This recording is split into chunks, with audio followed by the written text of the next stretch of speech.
not audible.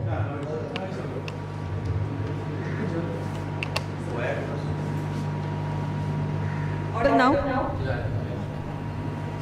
So I repeat again, good morning to all the dignitaries, friends, industry colleagues, and thank you for taking time out to be here for the celebration of National Technology Day.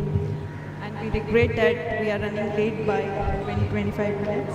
So whenever there is an event, louder.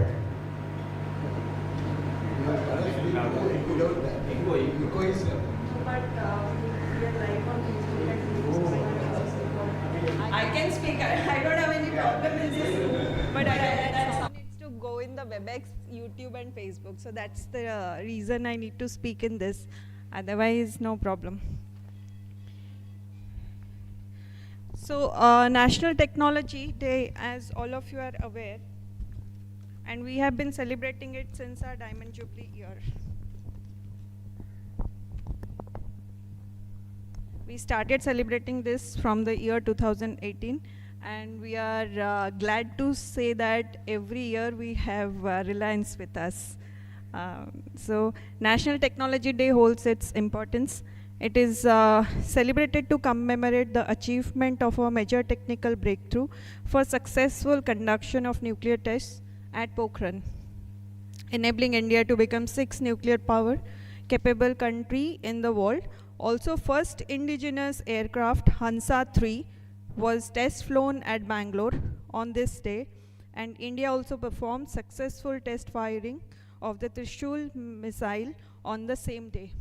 So this is a day when a lot of technical things happened for enabling India as a country and advancement in the defense system.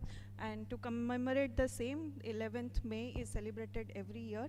So, and IRMRA never misses out to celebrate, except I think last year we missed out because of some technical problems.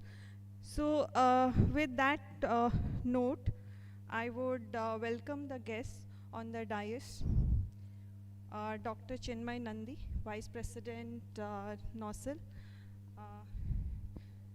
Dr. Virendra Kumar Gupta, Senior Vice President Reliance, Dr. P.R. Roy Chaudhary, Dr. Roy Chaudhary, along with Dr. K. Rajkumar, Director IRMRA, to please join on the dais.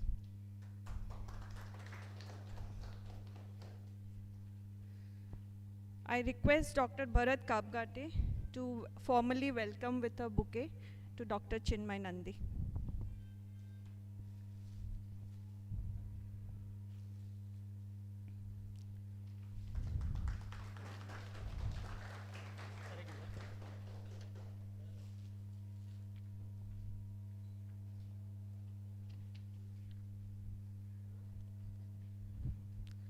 I request Dr. Basu to welcome Dr. Roy Chaudhary.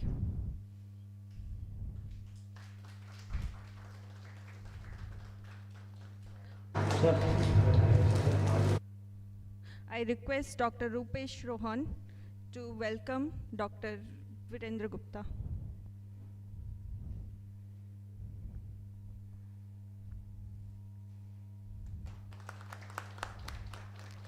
I request Mr. Madhavan to welcome Director IRMRA with a bouquet of flowers.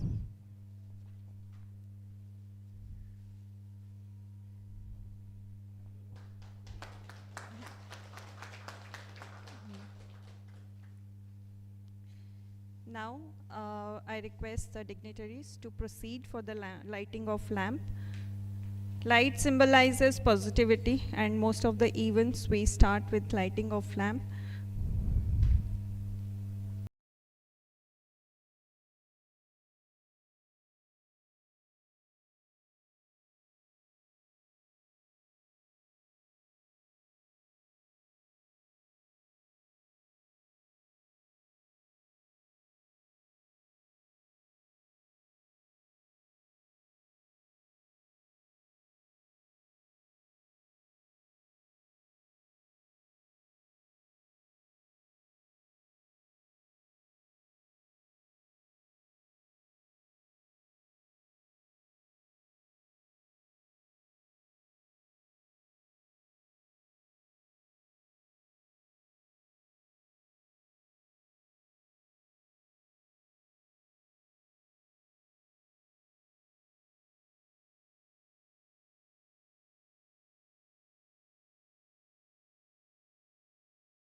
Speaker.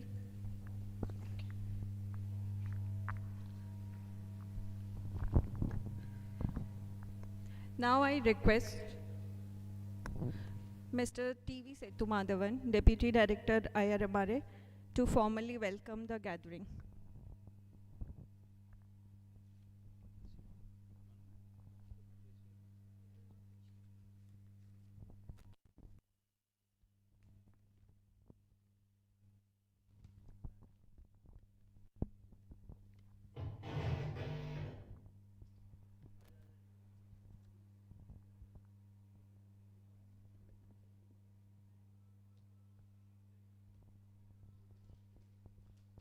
Very good morning to all of you.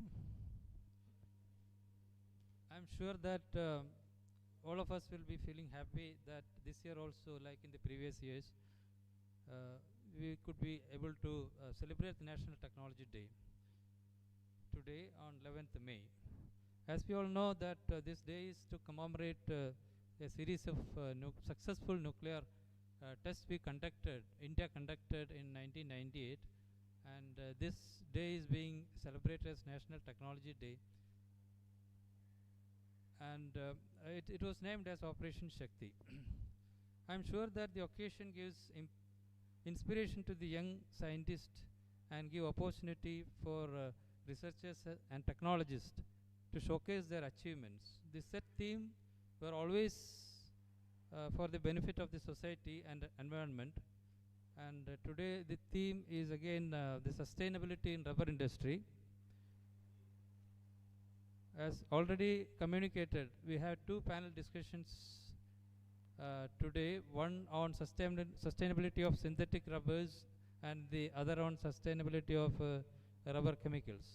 Along with this, self-reliance is also a very important factor, because actually we could see at the end of the COVID as well as during the Russia-Ukraine war, the raw rubber, especially the synthetic rubbers and the rubber chemicals, prices have been skyrocketed, and there was a shortage in the market as well. This versatile material like EPDM, we could see that it was not available in the market, and the production were almost to a standstill for most of the companies also. So these are all thoughts for the discussions as a part of the sustainability and self-reliance, and I am sure that the audience will immensely benefited by listening to the discussions. So coming to my part, as a part of the welcome to the part, first of all I welcome all the participants of the panel discussion who have come here accepting our invitation. Mr. Virendra Gupta, Senior Vice President, Reliance Industries. Sir, I welcome you formally. Then we have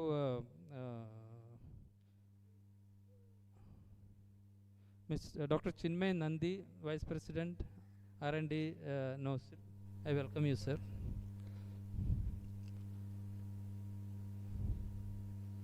And I welcome Dr. Roy Chowdhury from Basundhara Bose, sir? Yeah. Welcome you, sir. And secondly, I welcome the technologists from the rubber industry who have arrived here and participating in the event on our invitation. Then I welcome all the special invitees for the event. Then I welcome our Honorable Director, Dr. K. Rajkumar IRMRA, who will be doing the inaugural address as well as moderating the panel discussion. I welcome all my colleagues in IRMRA from the head office as well as the regional centers in the event. Also, I welcome all the students and researchers in IRMRA for the event. Once again, I welcome you all, and I think you will get immensely benefited. So please be on attentive to the session. Thank you.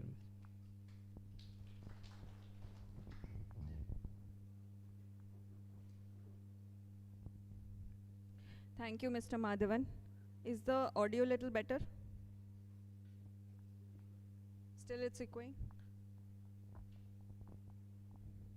Now I request our director, sir, Dr. K. Rajkumar, to give the inaugural address.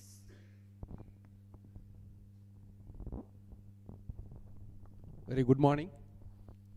So today we are all here to celebrate the National Technology Day, 11th May,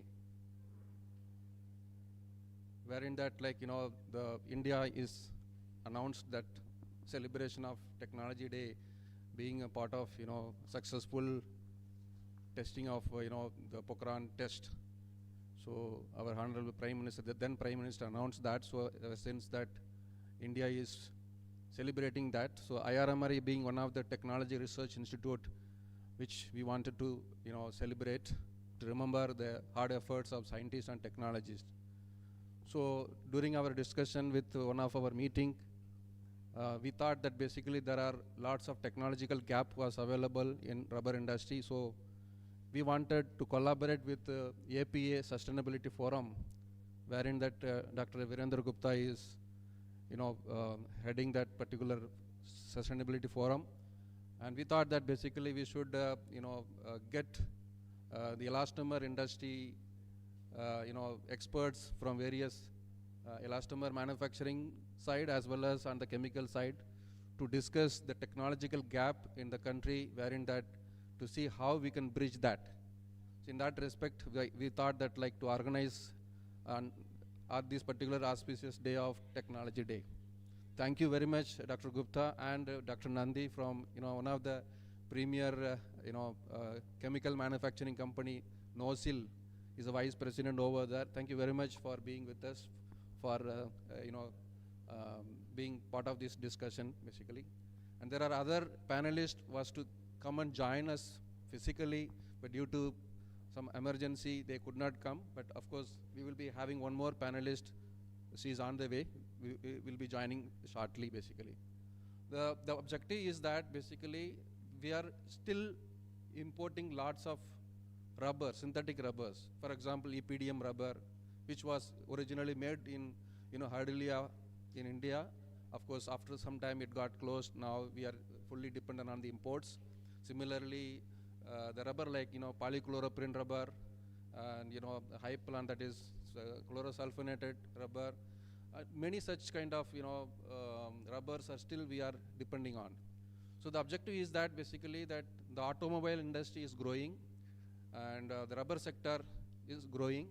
At the same time, these are some of the lacunas wherein that basically that the Atmanirbhar Bharat and Make in India, unless we get those rubber and the synthetic rubber as well as the raw materials in India, we will not be call it as Atmanirbhar basically. So our objective is that of course there are lots of efforts are already put in. For example, way back even the synthetic rubbers like SBR we were importing. Now we have two very important manufacturers like Reliance Industries and ISRL. Both have come to India.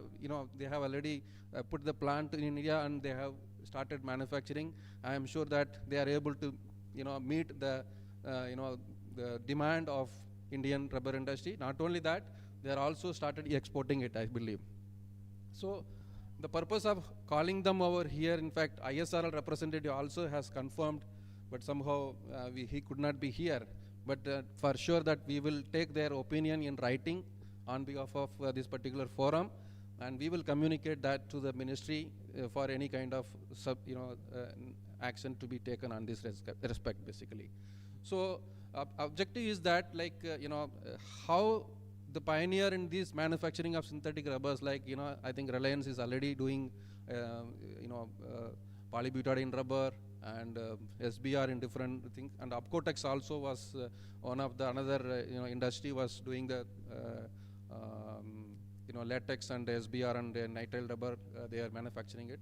So we thought that basically this is a forum wherein that how they can extend and expand their capacity to bring the technology, maybe collaboration through collaboration, are developing in Indian technology to get the other rubbers also be manufactured in India, so that we become completely sustainable actually. So this is the one forum that we thought that like to bring all of them together and see that we can try to fulfill the need of the Indian rubber industry basically. Welcome ma'am, welcome. Yeah. So that is the purpose for which we we are assembled here, and I thank all those industry participants who have taken their pain to come and reach over here, and welcome please have a seat actually. Yeah. So we got one more panelist from additive manufacturing for the rubber industry. So Dr. Ansu Ghoshal, welcome ma'am. Thank you. Yeah.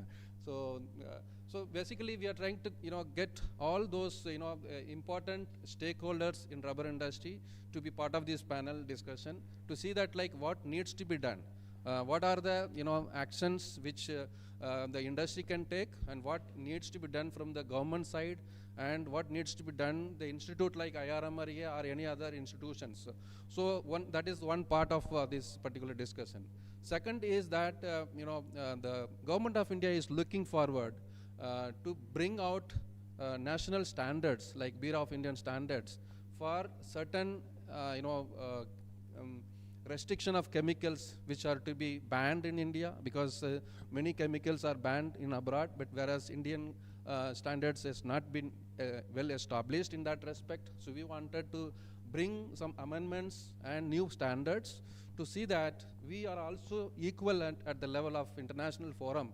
Like otherwise, those who are exporting, they say that basically we are REACH compliant, ROH compliant, and but whereas when we import, there is no such standards in India basically. So raw materials are imported without any having screening test, etc.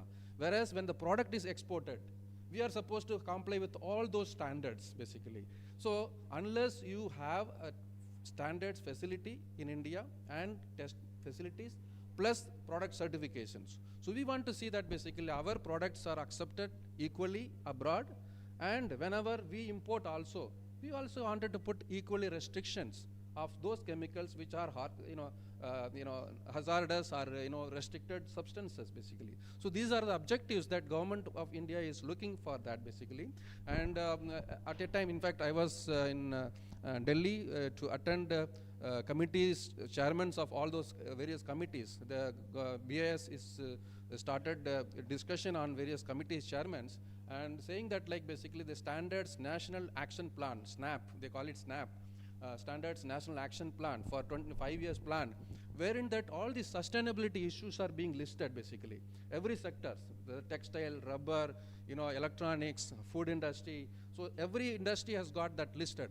In the high priority, that listed items are like this basically. We need to develop a standard for the chemicals, which are, they call it GRNAS and JRAS basically. That means generally accepted rubber chemicals and generally not accepted rubber chemicals. It is just equivalent to REACH basically.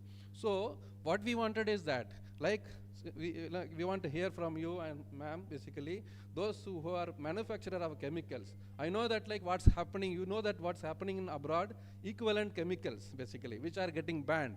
Whereas in India, we are little liberal so far, but if you want to be internationally competitive basically, and we want to promote Indian rubber industry and chemicals industry, we need to be equally competent basically, equally upgrade our technology, upgrade our specification, upgrade our standards basically. All these respects, we wanted that industry stakeholders to be part of IRMRA and Bureau of Indian Standard, because Bureau of Indian Standard is basically a consensus standard basically. They don't impose, or we don't impose anything to the industry just like that. We want the equally manufacturers and consumers, laboratories, and regulatory enforcing agencies all should sit together and make consensus standards basically. So without the stakeholders like manufacturers, without stakeholders like consumers, the standards cannot be made basically.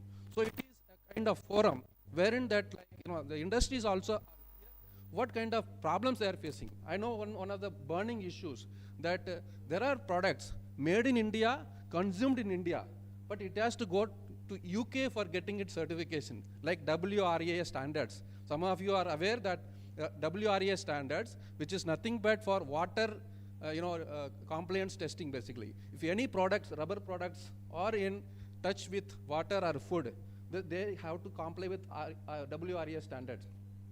So when I was talking to the BAS or government agencies, why we cannot have such testing standard in India? The first thing is that there is no equivalent Indian standard. And so there is no Indian laboratory to test and certify. Now, just because somewhere it is listed, it should be RAS certified compound to be used for these things. People are not taking risk. So that means what happened, when they send these samples to abroad like UK or Japan or Germany or France, they take so huge cost for testing. One sample is testing, it's more than 5 lakhs, 10 lakhs, and they have to wait for 6 months. And if there is one test failed, again you have to do the entire whole exercise. So by the time your compound gets passed, my God, it's a nightmare basically. So objective is that we also want to have our own standards. Once if we have Indian standard equivalent to that particular standard, the government of India can very well put that if you are going to consume in India any product, just comply with our standards.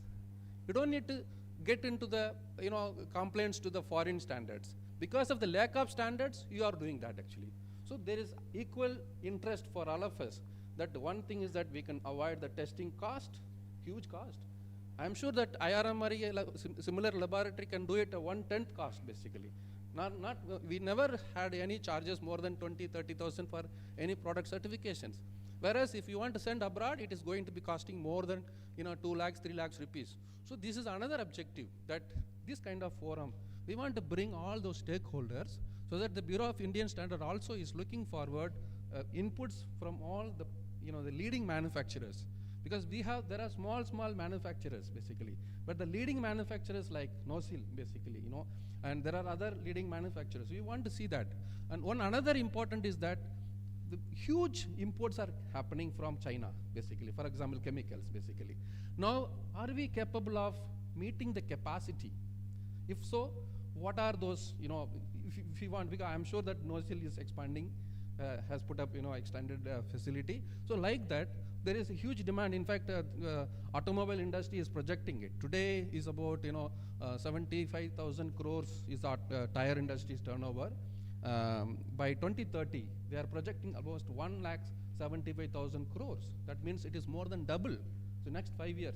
That means whatever you are manufacturing today, the capacity which you are giving, you should have more than double the capacity. That is the kind of expansion, even in the industry side, the raw material side is looking for basically. So are we into that particular capacity building, and what are those if at all some gaps basically. So opportunities are there and challenges are there. So where do we need to act? So this is what we would like to hear. Maybe we can discuss a little more on those during the discussion part. With this introduction, I would like to thank thank you all for being part of this. Thank you. Thank you, sir, for your insightful inaugural speech. Now I request our guest of the day, Dr. Virendra K. Gupta, R&D Head, Polymer and Senior Vice President, Reliance Industries Limited, Mumbai, with current scientific and technology interests in developing sustainable plastic and elastomer technology for providing solutions in energy transition, packaging, agriculture, transport, defense sectors, etc.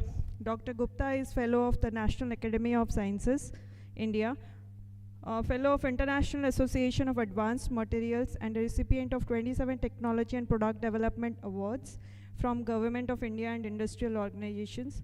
He has 110 research or review publications in peer-reviewed journals, with 210 patents granted, filed globally, for 35 commercialized technologies and new developments. He has also delivered 120 invited and contributed presentations in international and national conferences.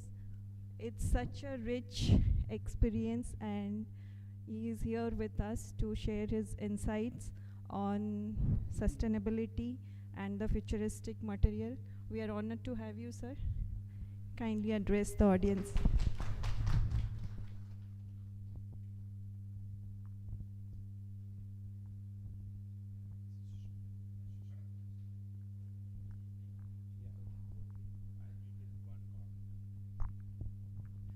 Good morning to all, and good morning to our dignitaries, and thanks to Dr. Rajkumar for inviting me and giving the opportunity to share my thought on this Technology Day, which is a very auspicious day for scientists and technologists to share their views, because this is the day where we take the pledge that India should develop more technologies in coming years so that we become the sustainable nation.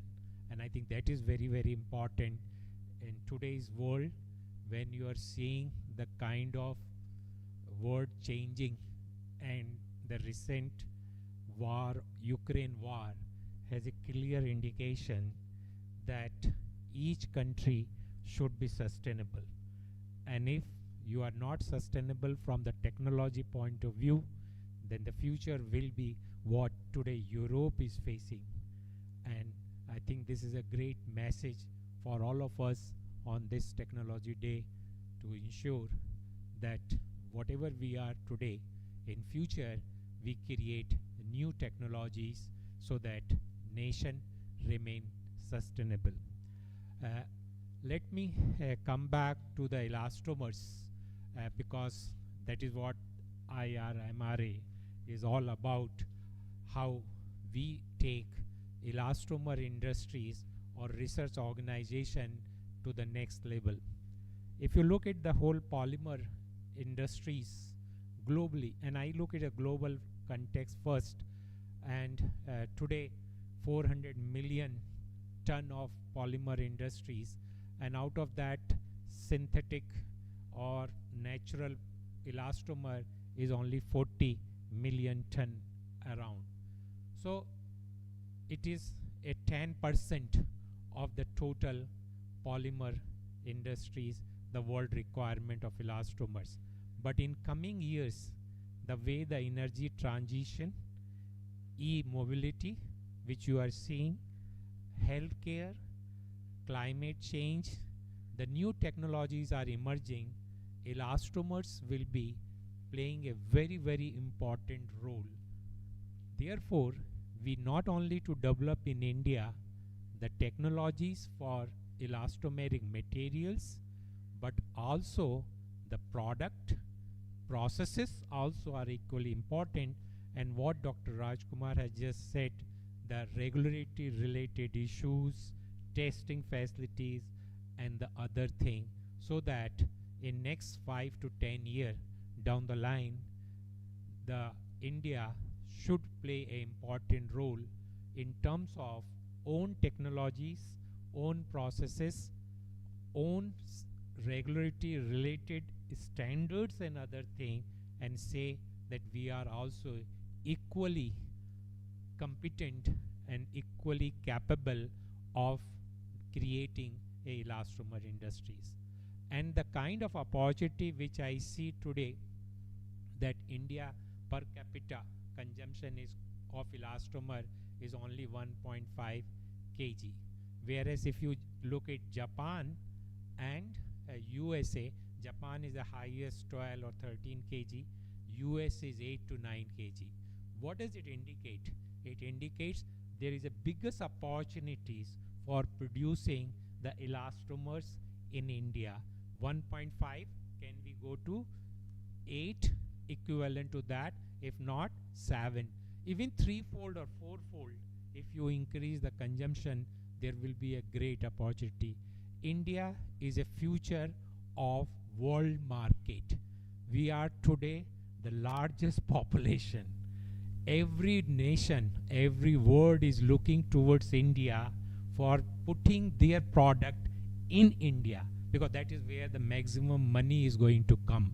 Why not we use this opportunity of such kind of growth which is going to happen in India to create our own technologies and also the product and processes, so that we become sustainable. With this message, I once again compliment the whole team for organizing this event and also having a panel discussion where we can have more technical discussion. Thank you all. Thank you, sir, for sharing your insights. So before we proceed for the next agenda, we would like to formally welcome ma'am. Director of Singh Plasticizers and Resins Private Limited. Dr. Ansu Ghoshal completed her BE in Chemical Engineering from IIT Roorkee, followed by an MS and PhD from the University of Texas at Austin with a concentration in polymer science. Dr. Ghoshal is internationally recognized for work in the area of molecular transport through polymers, with her research publications being cited regularly over a period of 2 decades. She has been on the review panel of several international scholarly publications. Dr. Ghoshal has authored more than 10 publications in peer-reviewed journals for her research work. A keen experimentalist, Dr. Ghoshal worked on numerous assignments with DuPont and Air Liquide before joining GE's plastic division in Indiana, US. During her decade-long tenure at GE, Dr. Ghoshal was responsible for process and product development for polycarbonates, polyetheramides, and structured products for diverse applications. She is the holder of numerous patents for her work during this period. Since 2004, Dr. Ghoshal has been the Director Technical at Singh Plasticizers and Resins India Private Limited, where she has been responsible for developing and commercializing new resins for the rubber industry. Dr. Ghoshal was awarded the Women of the Year award by Tired Times in 2017 for her contributions to the Indian rubber products industry. We are extremely elated to have you, madam, amongst our panelists. We would now like to request Mrs. Suchismita Sahu, Senior Assistant Director, to kindly felicitate madam with the flower of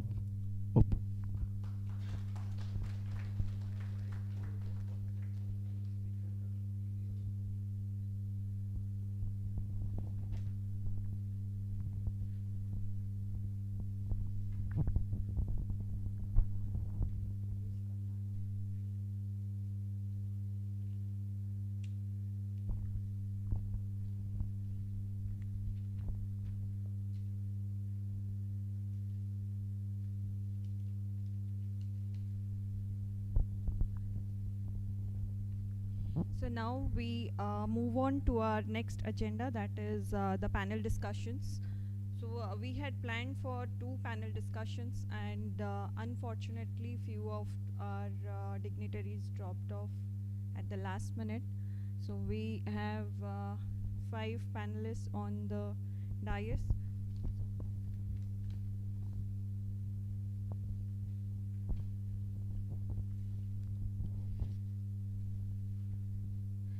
So I would give a brief introduction of Dr. Chinmay Nandi, the Vice President, R&D, Nozzle Limited. He, sir, did his PhD from IIT Bombay on synthetic heterocyclic chemistry. He is BSc Chemistry Honours and MSc in Organic from North Bengal University, and he holds a gold medal for that. He has done Executive Management course from SP Jain Institute of Management Studies, Mumbai, and R&D Management course from Administrative Staff College of India, ASCI, Hyderabad. He has attended a specialized course on process intensification at Cranfield University, UK, and microreactor technologies in Erfurt Microtechnik, Germany. He has published 3 US patent and 4 Indian patent.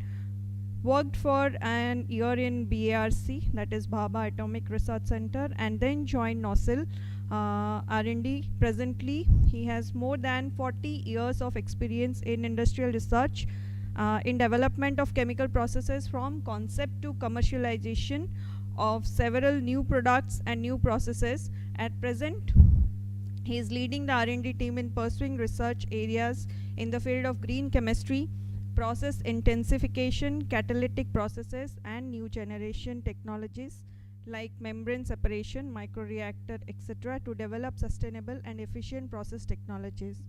Thank you, sir, for taking your time out and joining us. On the dais, we have Dr. Prabir Roy Chaudhary. He is ex-IRMRA. He headed the processing department, and currently he is associated with Basant Rubber, and we are glad to have him here. So we have from chemical manufacturing, and we have ma'am from plasticizers and resin. We have Dr. Gupta sir from synthetic rubber manufacturing, and our director sir. We are under one. We are the single nodal point for all the industries.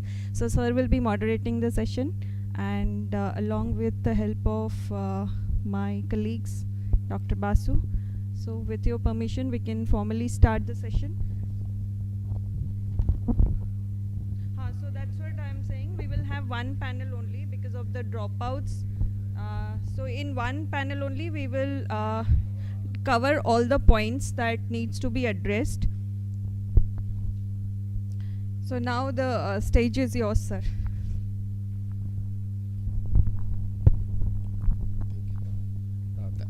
Thank you very much once again for this particular wonderful opportunity. So now let me start with elastomers basically. I think Reliance Industries and ISRL both have played wonderful role in meeting the, I can say global demand, not only Indian demands. You are making wonderful, efforts to see that the synthetic elastomers. Majorly, I think SBR is the largest consumption for tire industry. I'm very glad that basically. So one important question is that since you are the Reliance from the inception basically, including setting up of the plant for production and several grades are manufactured, I would request you to throw some idea that what kind of challenges you faced while setting up this kind of new plant for meeting the rubber industries. Why I'm asking is this basically, those days, I worked, I shared some time back, I worked in Synthetic and Chemicals Limited for some time, wherein that was a purely sustainable plant, basically. From the molasses to rubber, it was actually. Molasses to alcohol, alcohol to butadiene, butadiene to latex, and then to rubber, which probably 20 years back it was not sustainable. Means the industry was not sustainable, but today we are back to the square one and we are talking about such technology to switch over basically. Probably they are looking for basically. So we are into the petrochemical now basically. Petrochemical is the main source, whereas the industry is looking forward back to such a green source to the things. So what kind of scenario you are facing now? Are you planning to move back to those kind of technology, whether with the plant or plant-based things basically, or still there is a how much time it is likely to go, because the world is looking forward such kind of things. I would request you to kindly address this part, and what kind of steps needs to be taken to get into the other rubbers, like for example EPDM or any other, which basically we can have the next largest at least. I'm happy that the GFL come with the fluoroelastomers. So a few industries have come up basically. Whereas if anything to be started, I am sure that Reliance, ISRL, these are the pioneers who knows the technology, who knows the raw materials, so they can do that actually. I request you to give some coverage of those points also, please. Thanks, Dr. Rajkumar. He has asked me that what are the challenges faced by industries in setting up elastomer industries. And I think the first most important is people. India is known for basic fundamentals of chemistry, biology, physics, but manpower is never trained for polymers, and worst is the elastomers, And any nation, any country, any organization, irrespective of any power of money, cannot move without competent manpower. And I think the major challenge which I have seen the organization like Reliance Industry has faced in setting up the elastomer manufacturing plant is the competent manpower of having experience in elastomer. Everybody thinks that somebody who has experience in cracker and refinery can do the polymer also. And sometimes the people think anybody who has experience in polymer or plastic can also do the elastomer. But this is not the reality. It looks very simple. Okay, everything is same, but everything is not same. In elastomer, you may have the process which is make that rubber in different form, but the processing and the post-reactor operations are totally different, you know. And if you don't have a competent manpower, this foreign, whatever the licensors, they never give you the total know-how. Actually, they learn from you, and that's why they keep improving their technology, and next time when they come to you, they learn from you, and again they charge more money and then they give you back, you know. This is a reality of the life which I think elastomer industry. But today situation is good. Now we say that, you know, there are competent people in this country who understand elastomers, not theoretically but practically also, which is very, very important. Okay, one need to make their hand dirty if they want to learn. You cannot just sit in cabins and dictate the technologies and those things.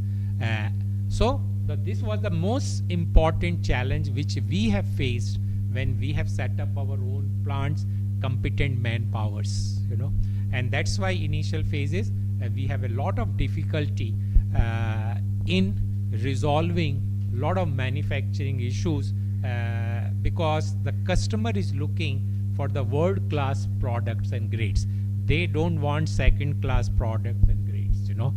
And then how do you ensure that whatever the technology you have taken on a license, they are able to produce the right kind of products, you know. So I think this is a major thing, and I am sure, like IRMRA, many such organizations should come who should train the competent manpower. IIT Kharagpur is the only one where I see, but you see, this is also true. That anybody's monopoly make worse situation, you know. So you need more IIT Kharagpur so that IIT Kharagpur think that there is a competition somewhere else also, so they also improve the quality of developing next generation leader in this country. So this is the first thing which in my opinion is a very, very important, and I am sure, I don't know about IITs what they will think, because I am not seeing, despite so many IITs are emerging, but I am not seeing anybody saying Elastomer Center of Excellence is coming in any of the IITs, you know. And this is where I think Dr. Rajkumar, you should tell, because you meet all secretaries and ministers very regularly, okay, that Prime Minister Modi is saying that I have now 25 IITs. And if this is the kind of elastomer growth, why there is not a center of excellence like IIT Kharagpur in any of those IITs, you know? And they are the centers, you know? But they are going to be fractions, you know. You need 10 IIT Kharagpur kind of center of excellence in this country to match the demand of elastomer industries over there. And then also IRMRA, which you are doing it, I think, is growing in terms of that. But then you have also limitations in terms of, you know, having a fund for creating next generation of leaders, because you cannot be a teaching profession 100%, where IIT can be a teaching profession over there. Second thing, which in my opinion, that, you know, today polybutadiene rubber and SBR, these are the only two elastomer where some of the capabilities has been developed.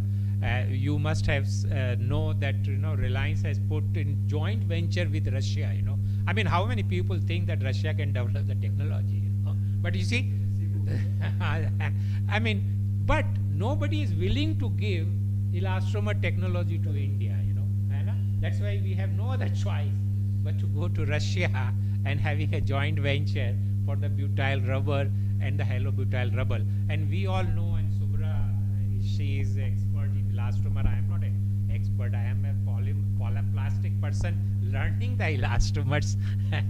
And the way the challenges which we have seen over there, the technology is a very old technology, very conventional, and the significant improvement need to be done so that we have a right kind of butyl rubber or halobutyl rubber product.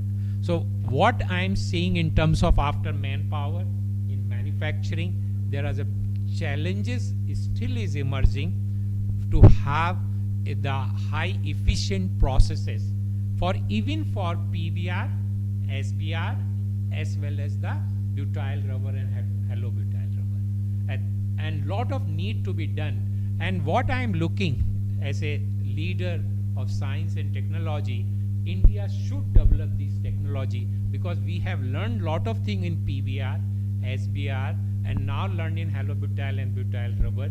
Why India in next 5 year or 10 year? Because I always say 5 year, 10 year. Many people say that, you know, people who are business minded, they say you develop next day the technology. You know, science does not work on a next day basis. Business can work on a next day basis, but the science and technology, you should have a plan for at least 5 year to 10 year horizon, because technologies are only developed if you have a patience for next 5 year or 10 year.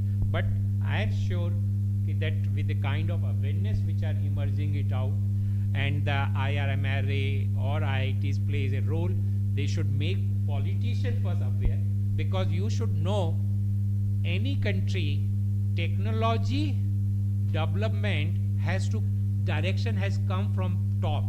If anybody start thinking from the bottom, that never will happen in this country. You know, always the action has to come from the top. And this you have seen in this our pandemic time, the vaccine, because Modi was interested, that's why the vaccine has come in 1 year.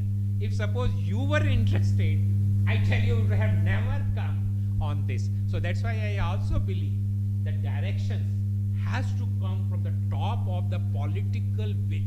If the political will is not there, that is not going to happen in this country any technology development. China. As in China. China is progressing. And this is where I'm saying, I think, you know, people who are meeting ministers, you know, so you can be a biggest influencer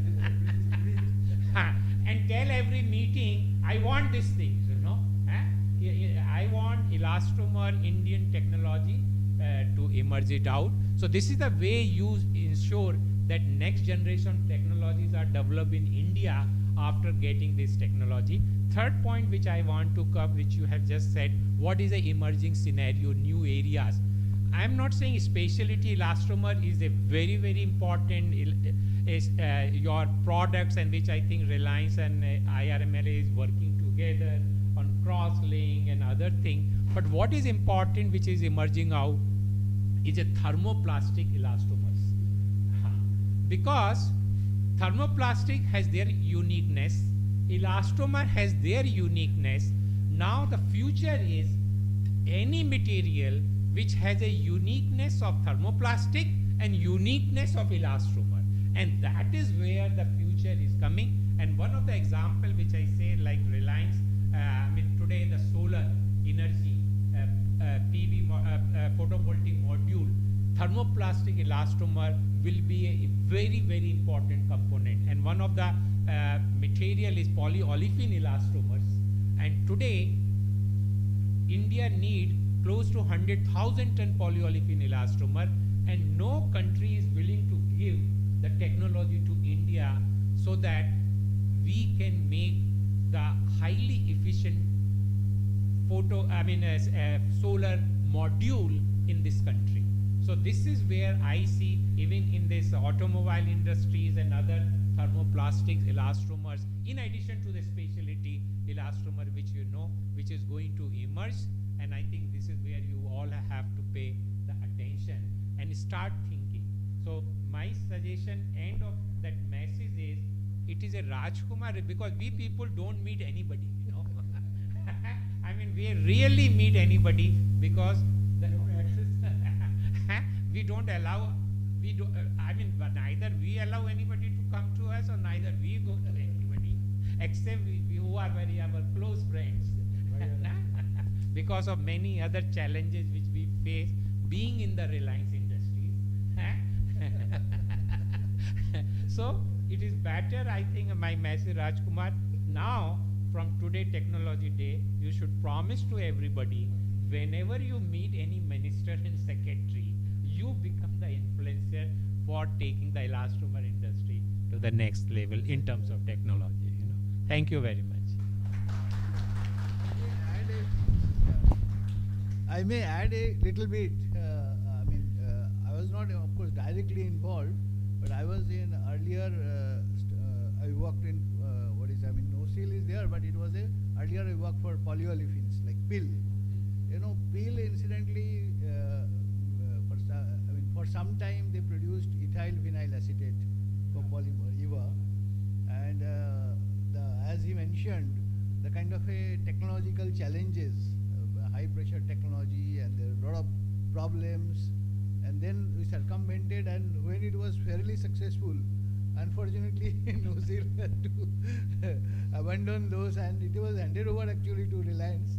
I don't know further progress on that, but that was a very successful effort done, and as he said rightly, those technology we had to improvise a lot in plant level. Under pressure, this is a very high pressure. Yeah. So as a thermoplastic elastomer, that also. Yeah. Correct. Neoprene rubber don't give the toxicity, and for toxicity you have to give the blend of EPDM and A. But if you get the both LOI, there is vegetable specification LOI less than greater than 35%, and toxicity index is less than 1%. So neither you can use the neoprene nor you can use the EPDM. So then we have search and we can see the levaprene and EVA. That is, it meets the both. So it is a very important thermoplastic that is EVA and something.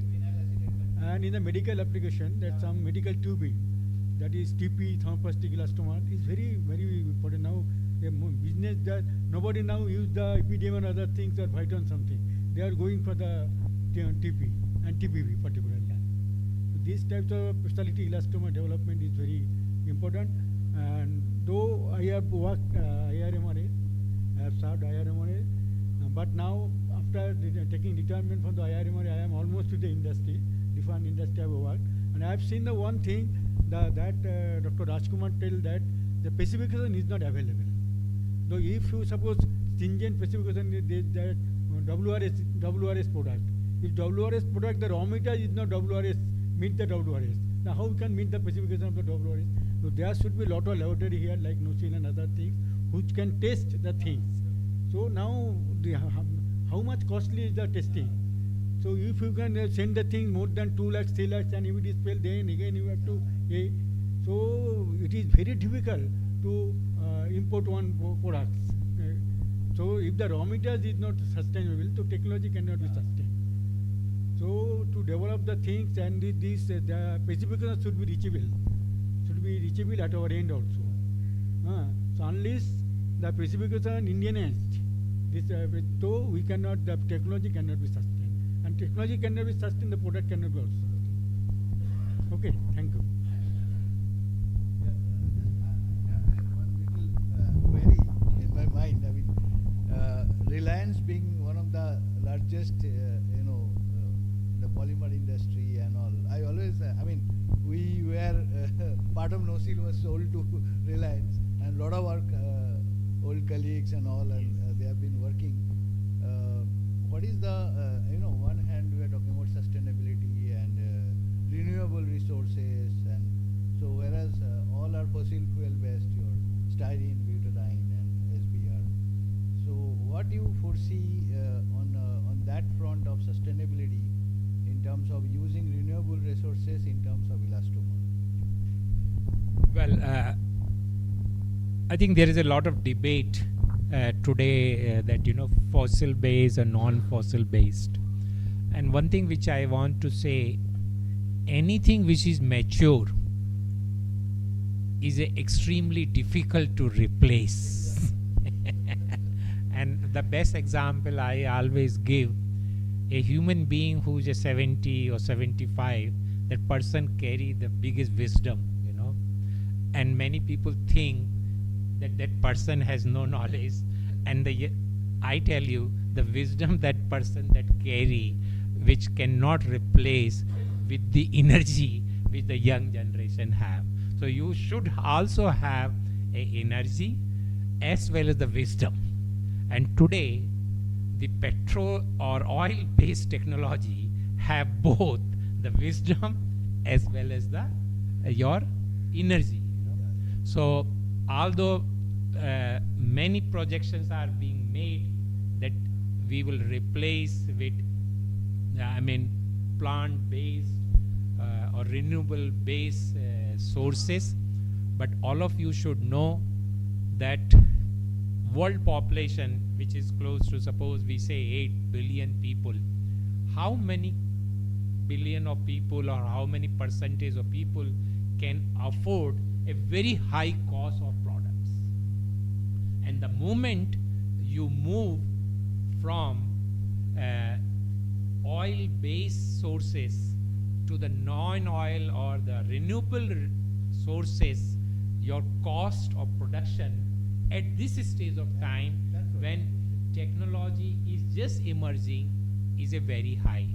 So I think a balance need to be done, that if oil-based resources need to be replaced, it has to replace keeping in mind when this thing is getting matured.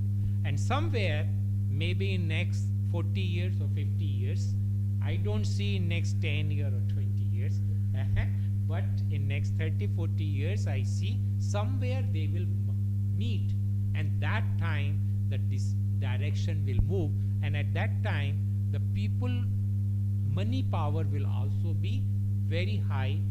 If I want to say today is 2023, in next 30 or 2050 or 2060, people can afford at a higher cost, you know, over there, you know. So this both has to move. Nobody will going to die. A lot of people are saying oil industry will be closed down or this is going to happen, but reality is that it is not going to happen in next 2030. But what is more important, I think, which you have opened, that we need to look it from sustainability point of view. Whatever the oil-based technologies which has been developed, they have been developed at a time when there was not much stringent requirement, you know. So whenever there is not a stringent requirement, you over-design your things, you know. Your reactor is over-designed, your energy requirement is over-designed, your pumps are over-designed, you know. So what I'm seeing in next 1 decade or so, current manufacturing process which is a oil-based, and now the AI, machine learning, deep learning, these tools are available. Those tools will be used to audit the current manufacturing practices and to see where are the areas where we can be a more energy efficient, more product efficient, in terms of production efficient, and take this current technology to the next level of development.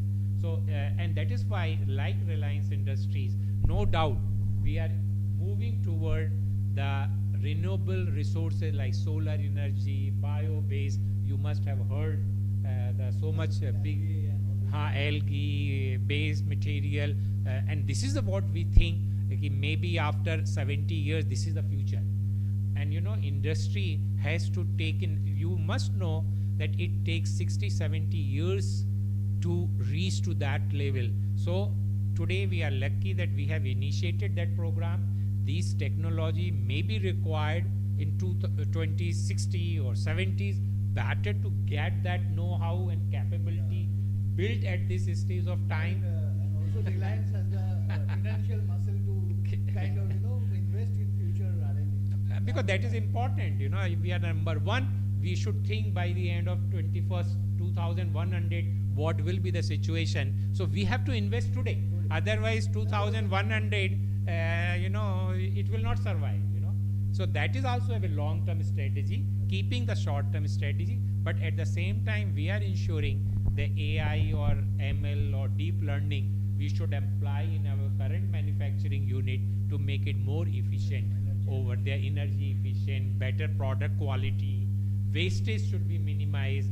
Then how do we convert the waste products into usable product or back to the monomers? And this is where I am with Dr. Rajkumar. I said, why don't you, because we are taking plastic to oil, and Rajkumar and his team knows about the tire much more better. That's why myself and he visited Jaipur also to see what kind of tire get converted to oil. And I think this is where I think IRMRA should take more initiative and convert this tire which you see everywhere into the oil which can be used again in refinery to convert into that. And that is what I am saying, Dr. Rajkumar, that we can help, because you see we cannot be expert of everything. And if possible, on a piece of paper you can talk anything. But the people who have a hand-on experience, better to join hand with those people. And I think if IRMRA can, in association with other good partner, can bring this tire to oil which can be used in the refinery, will be a great efforts over there. So lot of things are happening, and everything is firstly, just a joke. Thank God that Reliance can't do everything. There is some space left for other companies also. But you're absolutely right. The oil economy is not going anywhere in a hurry. What should be the first focus is to stop burning the oil, right? Oil is an extremely, extremely valuable resource. I mean, all kinds of great chemicals come out of it. So it's a pity when we just burn it as petrol or diesel for energy. So, even if the industry can switch over to more sustainable forms of energy, the oil as a raw material source is still extremely valuable and difficult to replace. For example, I come from the resins manufacturing industry, and we manufacture resins for use in natural and synthetic rubber, both for tires largely and for non-tire industry as well. Now, the use of, I'll give you a small example, cashew oil, right? Cashew oil has been used by the rubber industry as a source of raw material for many decades. But it hits its limitation in the applications where it can be employed, simply because it just cannot meet all the properties that are needed and mimic the properties of a resin that is made from, let's say, phenol or resorcinol. So the properties of phenol and resorcinol are so critical to the end product and the end application that you will never be able to use just plain cashew oil in its place. So the next step is that we have to make the phenol and the resorcinol and other chemicals from a bio source. So it just goes back one step further.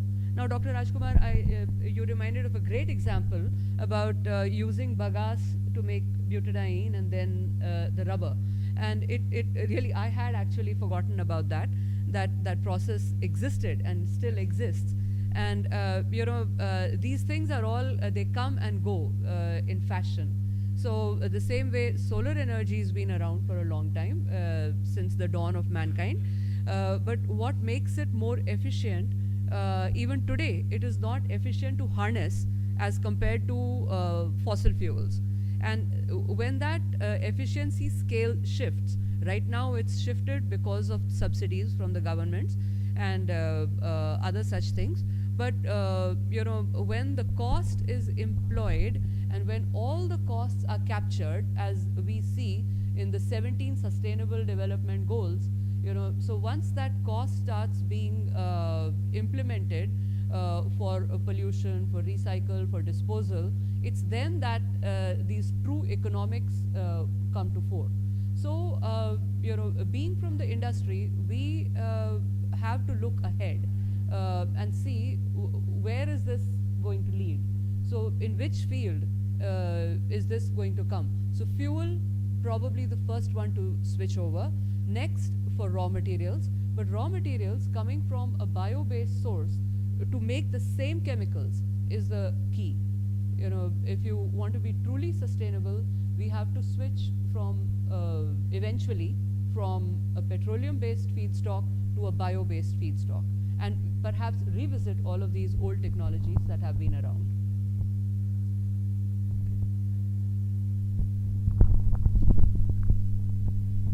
Thank you. I think we had a very good discussion on elastomer. Just one question to the elastomers before we move on to the chemicals part, basically. Are there any elastomers association, manufacturers association? Because, you know, for example, you know, we have manufacturers, Indian rubber product manufacturers are there, All India Rubber Industries Association, like that basically. So maybe, you know, there are only few manufacturers of elastomers. Are there any association? Are there any kind of, because the representation, as you know, I would definitely take, you know, the initiative to the government, but it doesn't as, you know, sound as an association from the industry goes to the minister, basically. There is no plastic, of course they have that actually. Yeah, there is no such association. The point is that the stakeholders, you know, interaction, basically if there are association goes with some demands to the government, basically, even if you want to do bring something, is better, because we always look for the views of the associations rather than individual company, basically. So association means it represents the large representation from the industry. Exactly. So in case yeah. This is where I think the people who have that idea, this is a greatest opportunity, somebody to take an initiative. Yes, yeah. So, because otherwise you are expected to be the member of the Association of Indian Rubber Manufacturers, you know, like All India Rubber Industries Association, whereas you know that elastomer manufacturers are not much probably. So there is a need for that, so that you know that representation always heard from that actually. So maybe Apcotex, you know, Reliance, ISRL. So that's one of the objective is to be part of you know this forum to you know see that.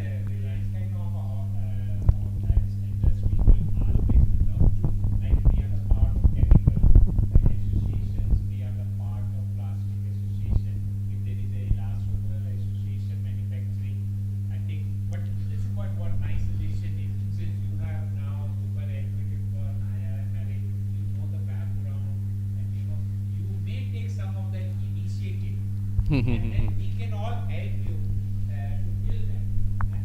So this is an opportunity for you.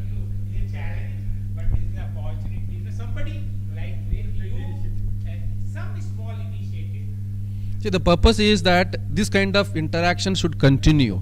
If there is an elastomers association, manufacturers association, you would meet sometime, the experts meet, and some discussion will come out. And then they will also discuss what's happening in the global level and what initiatives needs to be taken at the manufacturer level, at the consumers level, or at the government level. So there could be a part of you know such things maybe. IRMRA would be always be there to you know seed the plant. Yeah. Okay. That will be good. Yes, no problem. We will you know catalyze that. We will catalyze that. We will do the catalyst job basically. We will initiate, then propagate from probably from your side, and there will not be any short stop or termination.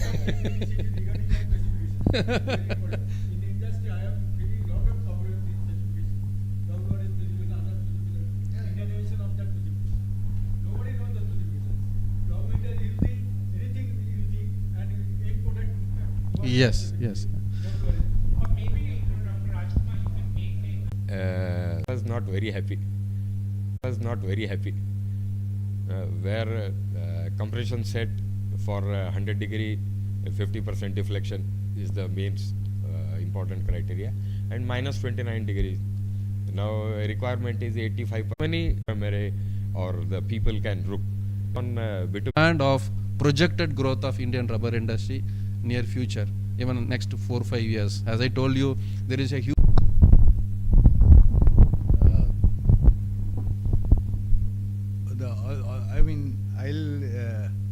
first little bit of sustainability, because that is the context, I think, I presume, and then I'll come back to demand supply gap. They came out with the various chemicals at that time and developed a lot of stabilizers like antioxidants, antiozonants, and various sulfonamides, other dithiocarbamates, and to control the vulcanization process and give the more robustness of the tire and the durability. And so various huge amount of research was done, and the right ones are commercialized. Somewhere on the way, China picked up and kind of sources of fossil fuel, and someday we'll have no oil. I mean, I don't know what it would be. So there are a lot of efforts. So what is that? The design chemicals in this, that they do it's their function, and then they decompose in such a way that there is no impact on environment. So that is a lot of designing aspects are going on, and molecules are designed to have that functionality and complete the task, and they should decompose in the environment, they biodegrade easily. So there is a concept. And second, use safer solvents and mild conditions.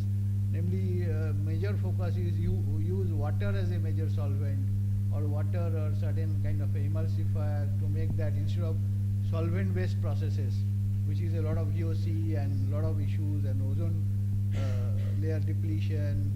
So, and of course, as he has already mentioned, energy efficiency, looking at efficient processes, we termed as called process intensification, which use a specialized kind of a new generation reactors, where synthesis can be done much more efficiently, maybe in seconds. Like, I mean, there are some apparatus I have seen in Germany in the chemical this thing. So, I mean, a tabletop reactor producing 30 tons per day. So that's the kind of a process efficiency, to understanding the basic underlying chemistry aspects and kinetics of the process, and make it such a efficiency that the there is a issue of mass transfer limitations or heat transfer limitations are overcome by design of the reactor. So essentially, chemist and chemical engineers, that differentiation goes away, and you basically produce in large scale. Of course, the focus is again a use of renewable resources, and some efforts are happening. Maybe I can point out one recent thing. Covestro is a bias spin-off, and they kind of recently claimed in 2020, they kind of said that they could make aniline from plants. So that's a kind of a revolutionary thing, because aniline is made from fossil fuel, from benzene to nitrobenzene to aniline. That is a conventional way. Earlier times we used to make acetanilide or formaldehyde, and parachloronitrobenzene is reacted to make an intermediate, and so we just came down to aniline, basic aniline and nitrobenzene, simply head-to-tail coupling, and giving a product called intermediate 4-aminodiphenylamine, which ultimately gives paraphenyline diamine derivative, the 6-ppd. Pilflex 13. Yeah, Pilflex 13. I'm terming I'm not using our trade name. So that is the workhorse of the rubber chemicals. And coming to your point, we developed our technology patent, and it is we feel that it is one of the best competitive technology in the world, and we are expanding, and I don't see any problem in supplying material, especially 6-ppd, which is the workhorse and mainstay of rubber chemicals.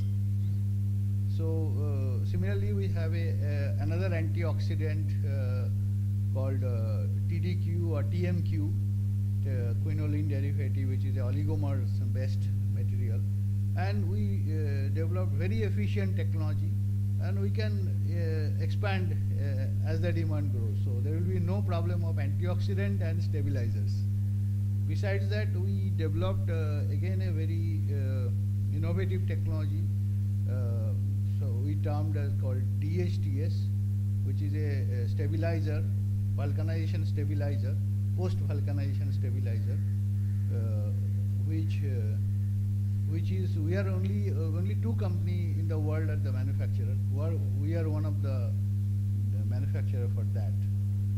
So DHTS is basically thiosulfonate, is a hexamethylene thiosulfonate, which is used as a stabilizer for post-vulcanization stabilizer.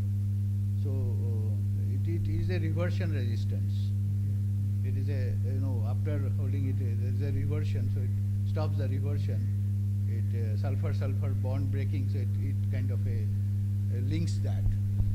So the antioxidant or stabilizer side, I don't see much problem. We have a pre-vulcanization inhibitor. I think outside China, we are the only manufacturer, and we are completely supplying. So I don't see a problem of this thing.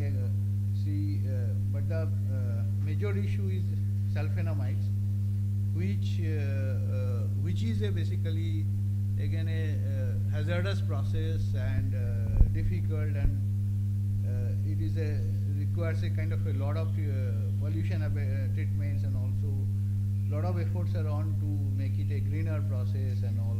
We are doing that. There is a gap of this thing, but this is purely economic reason. In fact, most of the cases, economic reasons prevails. We can produce any amount of, I think, if it is economic reason is left aside, we can completely fulfill demand of chemicals from the rubber industry. In Chinese, not only they are almost concentrated 75% manufacturing, and their capacity of scale and the benefit given by government, they outsmart us in that context in terms of scale of operation as well as kind of a benefit. Like, of course, I know very little. That's why I said that is the answer should have been given by marketing guys.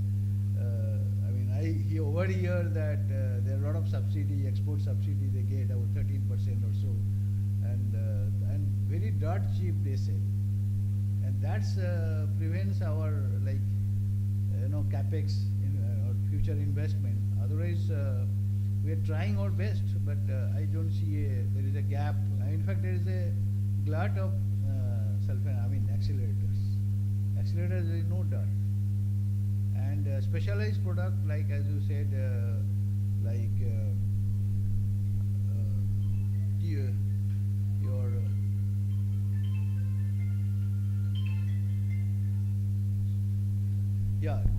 other products like TVBS and all, which was imported, we are producing. We started producing. Then there is a new generation non-nitrosamine products called TBZTD, which we started manufacturing.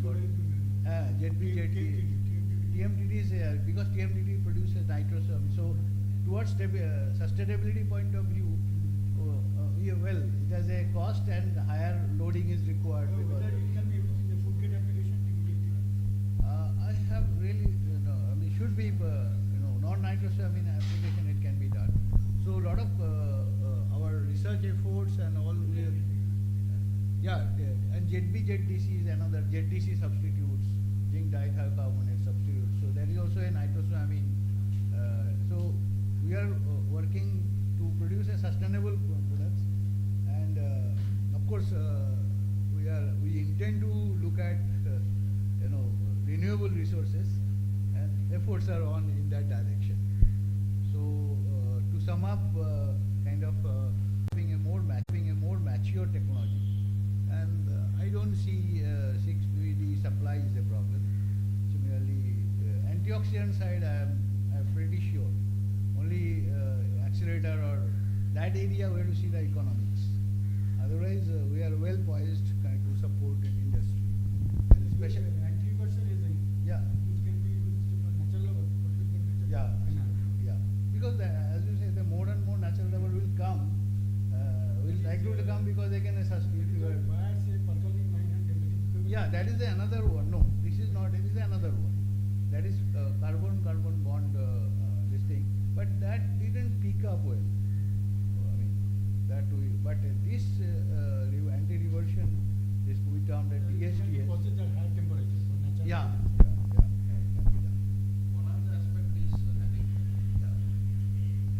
One of the point is that, like, use minimum material and get the maximum benefit. That is the circular economy concept now, actually, right?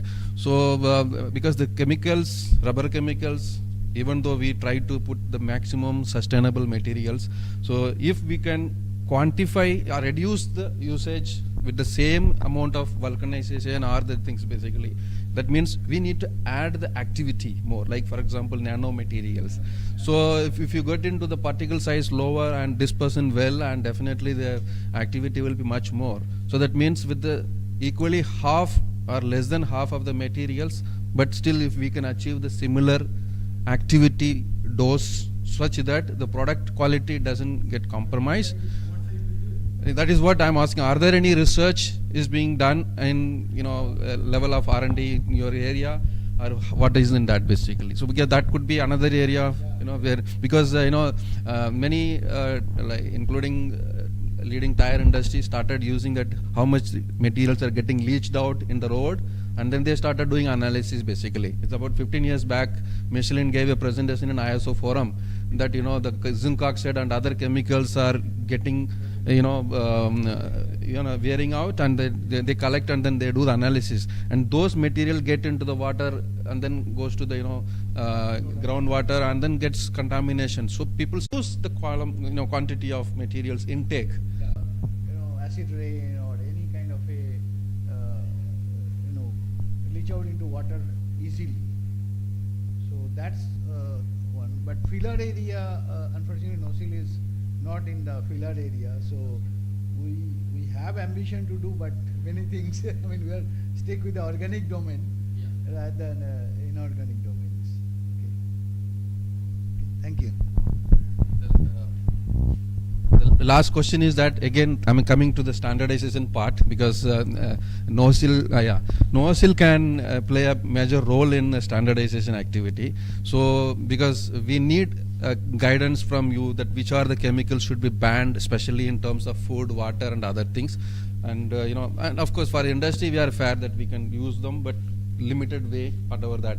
So such kind of, if there is any specific guidelines available, we would like to have that with us, and if necessary we can, we need a few experts, can be from NOSIL. Also we need some more experts from the other chemical manufacturers, including the resin side, basically, because the government is really looking forward to have that list to be prepared at the earliest, and we need to have the standards for testing of all such chemicals, and not only on the raw materials part, but also the presence and the quantification in the material, in the product side, basically, so that, and if specific things are there, we have lots of capability of analytical research, so we can definitely discuss and work on that and support industry on a specific industry needs. Like we have a marketing and technical service laboratory, but these aspects we can separately can look into it and see what best NOSIL can contribute. We look forward your active participation in the standardization, actually. Yes. Yeah, in fact it helps both the industry as well as the manufacturers, and because government is really looking forward regulating it and help the manufacturers and sustainability in that respect, basically. Yeah. I would say in the past, NOSIL has a history and it is work along with the government, and NOSIL used to make a propellant or missile. Yeah. I mean, sorry, satellite. Right, So right. that basically they used to synthesize in a Okay. is it elastomer or something called telechilic polymer is called. That is being specifically made for the Missile. satellites. Satellites. It's a propellant. Okay. Good. We appreciate the commitments towards. Yeah, I think before I come to, I think some question. Dr. Nandi, this is good. Like NOCIL is doing this 6 PPT, that is one of the challenges in industry. Like, is there any initiative you are taking to replace this TNPP type of antioxidant, where the nonyl phenol is again a rich regulated met chemical, and I think more than 20 to 30 ppm, when it is there, it is banned, and so that is a challenge for all the synthetic rubber industries, because mostly they are using TNPP type of antioxidant still now. And the other one is like even the phenolic antioxidants are coming up. Are you working anything on that type of new antioxidant series? Because NOCIL is known for the rubber chemicals from the age-old history.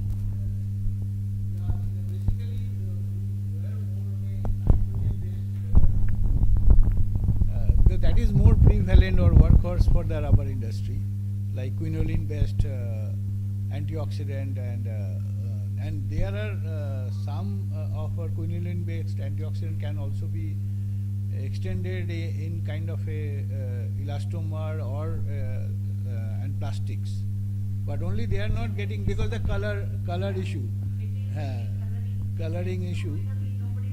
Yeah, no, but they use some areas like cable compounds. Yeah, when it's a black compound and all. Yeah. So, yeah. Yeah, non-staining antioxidant. I'm forgetting that name. Wingstail. Yeah, Wingstail or Irganox, whatever, we are importing it. Yeah, but Irganox is being produced in India, like B215 or 107. Started doing it, that is this phenolic, substituted phenols they produce. Yeah, there are plenty like all BHT manufacturers. Yeah, we are importing it. That is what the sustainability is. No, I think there. I mean, earlier in Goa, Siba used to make, and then that plant is. Krishna antioxidant is making it. But then it's not that sufficient. Like we are importing quite a lot. When NOCIL is not looking at it. Yeah, I mean, what is happening? That is a being. There are a lot of.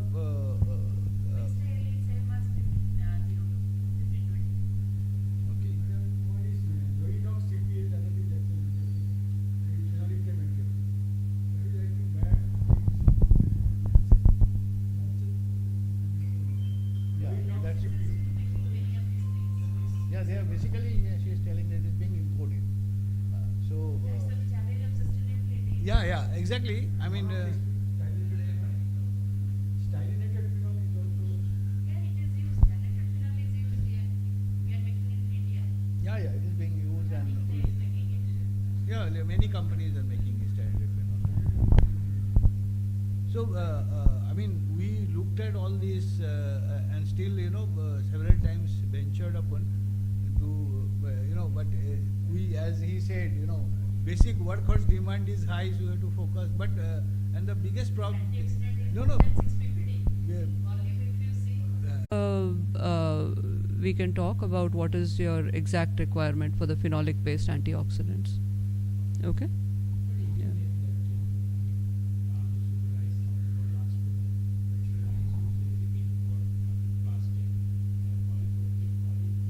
Stabilizers. As a stabilizer.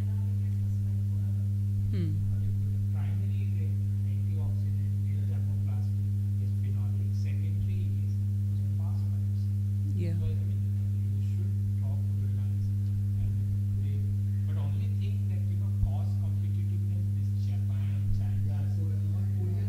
Once the volume is there, definitely. Yeah, once the volume is there, usually the cost competitiveness follows. Yeah. So equally, then ISR are also would be using it, of course. Because you think 3 million ton polypropylene, 2 million ton polyethylene, and 0.5 is rubber-based and everywhere we use the phenolic. Subrite trying to replace all these things with the phenolic SP. in Reliance. Styrinated phenol. Yeah. So big, Yeah, it's a huge market actually. It's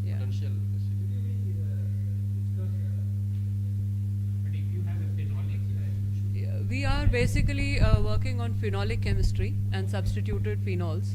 That's our main product line.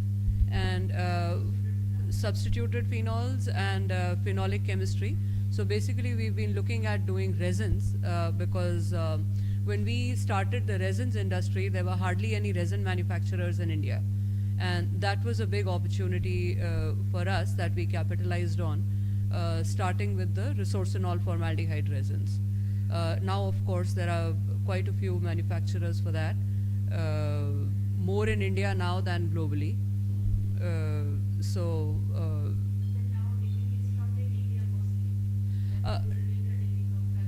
Yes. No, we were never into the dipping solution polymer. We are always making the dry bonding chemical. So the one that is compounded with the rubber. Yeah. So yeah. So the RFL dip, a lot of the industry had actually put in their own infrastructure of making the RFL dip in situ. So they do, but everybody is moving away from that. So we have the liquid product, which we can supply as such to the dipping industry. But there, even from that, I think there are, a few years back there was a major push to remove resorcinol from all elastomer preparation, right? And so there were products that came out to substitute RFL in the dipping process. Unfortunately, we were too late to the market for that one, but we did come up with very successful alternatives for the dry product that is compounded as a solid into the rubber. So the resorcinol replacement or the resorcinol-free resins for the bonding of steel cord or polyester cord to rubber. So we are still one of the leading producers of that resin. No, zinc, not zincolate. Yeah, we go by Powerplast. So we have a couple of grades of completely resorcinol-free bonding agents, and some with reduced resorcinol. Of course. Yeah, yeah. Hexamodified, the powder curing, the powder phenolic resins. Those are our largest product by volume. And we are exporting it, making it domestically, and for the domestic tire and every kind of industry actually, because that's one material that finds a lot of application. Yeah, yeah. And the butyl curing resin that just yesterday I'll be supplying a sample to Mr. Santosh for the phenolic curing for butyl rubber. Yeah. So all of these kind of resins we are in the industry for. Now, just stepping back a little bit and talking about what you talked about, the regulatory issues that comes up with chemicals, and you mentioned nonyl phenol being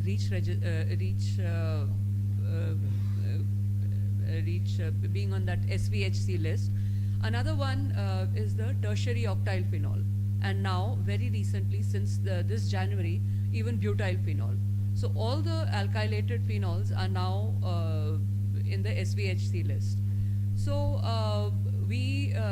now tertiary octyl phenol is a mainstay or the main raw material for for a green tack resin for green tack. It is the most commonly used tackifier in the rubber industry. I'm sure everybody would have used it and be familiar with it.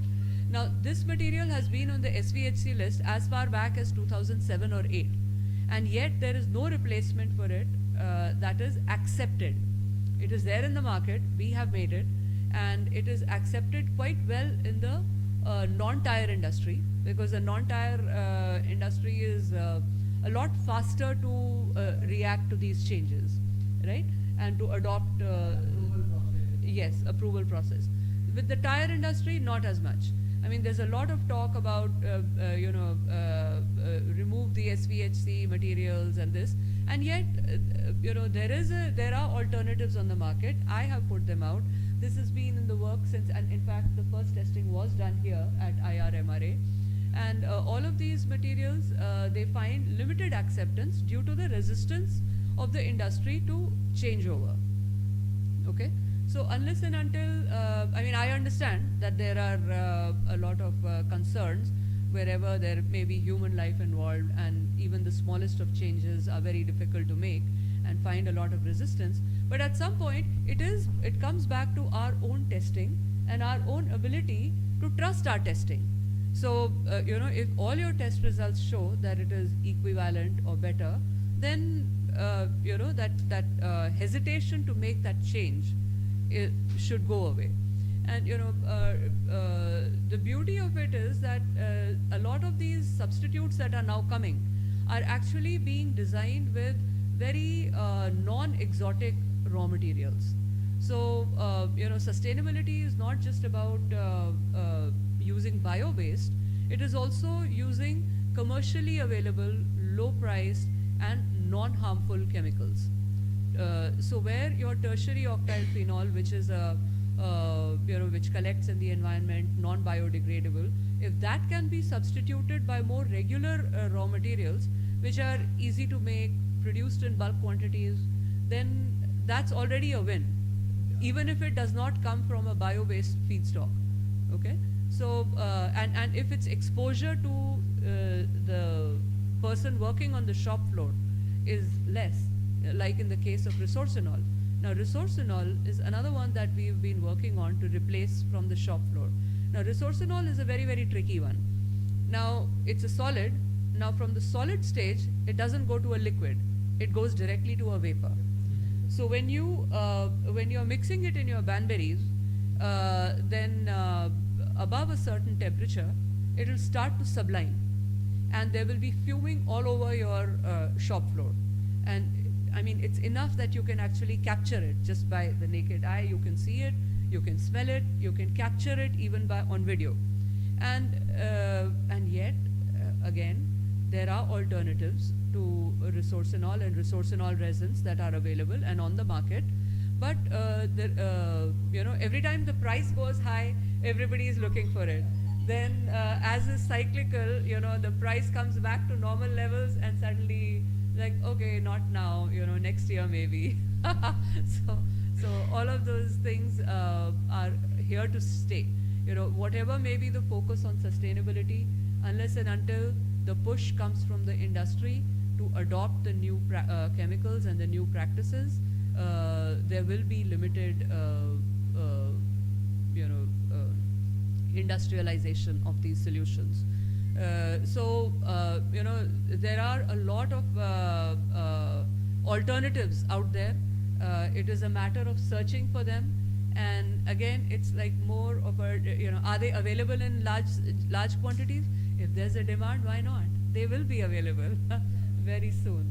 So, maybe IRMRA can play a key role in terms of kind of specialty chemicals requirement. Yeah. And there was some interaction I had in the past with some German companies. They use a cross-industry innovation concept. We have some strength, we have some strength. Then combine, yet we maintain our idea. But combine which you can do easily, perhaps, and combining the resources. You can look at that. Some of the issues.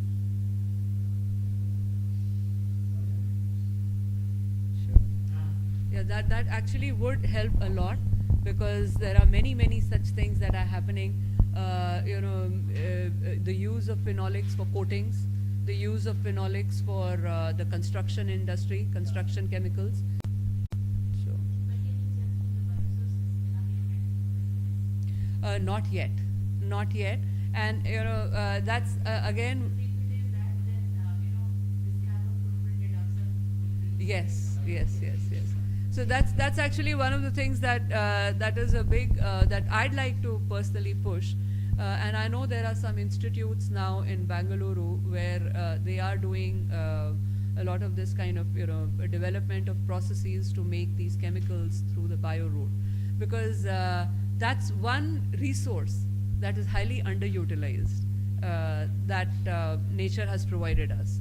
They are the factories of tomorrow. So, India specifically, like we have yes. agricultural base, like silica from us. We have been IIC Bangalore has developed a technology and it is being talked about.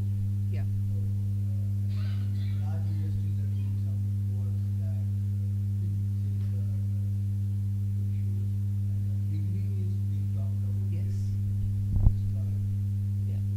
Polyphenols from That's right. That's right. Yeah, there is actually a lot of work going on that, and those are the domains yeah. where cross-industry innovation things, some resources can be put. Yes. This gets sucked into the our urgent need of the industry. In India, a lot of that work is still in the academic domain, Yeah. and it hasn't really moved to the industry as yet. Yeah. My name is Dharmesh and I'm from LP Polymer Company, Vasai. I have here for the main word sustainability when we are manufacturer, small scale manufacturer. With reference to the price of the raw material as a input, all of you, I have heard the scale of operation.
as I said,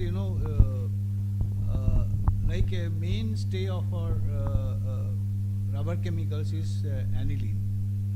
And in India, aniline is being produced, I think, only 70,000 tons by GNFC and all. And earlier, this ICO and all, they have stopped. So our basic raw material availability is a big issue. So whereas China, I think, one company, is produced something 3 lakh tons. And maybe our product like 6-PPD and all, Chinese production is 10 times of us. So when they buy raw material, they have a big leverage over there. And also the subsidy given by government. So they benefit from, so they can go to rock bottom. And here, we have to sustain, because we are not, capital investment done from the accrued profit, or, we have to make investment, not the province as China it happens. So really certain strategy Chinese applied, which corners us. So only thing which you have to be competitive through niche, like chemistry and technology. And that's what we are saying, that how we can beat them by knowledge-based efforts. So our product quality should be good, like our 6-PPD or the intermediate we produce is 99.9% pure. So that's high purity material we produce, and their product is equally competitive with Chinese. Now economies of scale, like lot of, they have a kind of chemical park where they get a steam on the pipeline, they get a hydrogen in pipeline, and so many things they get, which makes it much economical and cheaper. And these are the drawbacks we have. So some, wherever possible, we are trying to do and overcome by some niche technology where, and patent it and all, again, which, Europe and US managed in the past. So that was the kind of our effort, and generally we have to compete. So whatever we have to compete with China as well in India. Maybe we get a little advantage, but we have to meet the kind of market requirement in terms of quality and cost. So that cost, we are little bit of disadvantage because of the economies of scale. So you can add perhaps. Well, what I will add, I think China is not a reliable partner, So, because China policies are made for, the interest which is existing at that moment of time. And that's why if you look at the world today is not seeing the China today. They are looking other than China to move their industries, because the government decide what subsidies need to be given, what not to be given over there. So I think that is a part which is a political part. But I think we people are more technical people. I think, in my opinion, we can compete with anybody in the world in terms of the cost and scalability, because India has a right balance of today the people of science, engineering, as well as the processes. What today in India is lacking, any technology, for example, if I just take example of elastomer industries, if India want number 1 in elastomer industries, then this means elastomer industries has a value chain. This means you have to start from your monomers. How do you make cheaper monomers? Then how do you do the polymerization and other, that is a second value chain.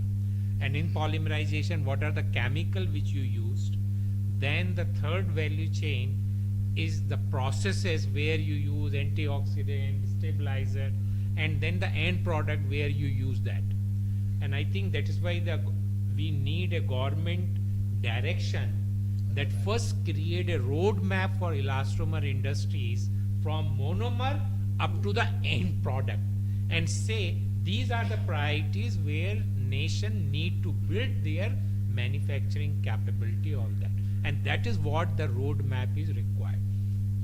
Like Reliance, we have that advantage of creating a roadmap for us for next 30 years, 50 years, 60 years, and having a whole value chain understood in deep in terms of scalability, in terms of dependence, because if you are looking for an end product, raw material should also be available in India at a cheaper cost.